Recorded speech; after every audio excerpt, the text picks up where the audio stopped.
singhiozzo.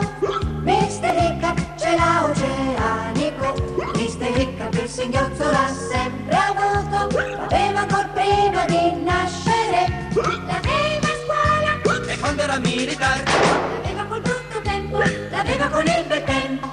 Mister Hiccup il singhiozzo l'ha sempre avuto. Hiccup, Hiccup, Hiccup.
Ehi, Mister Hiccup, ma perché non provi a farti passare il singhiozzo?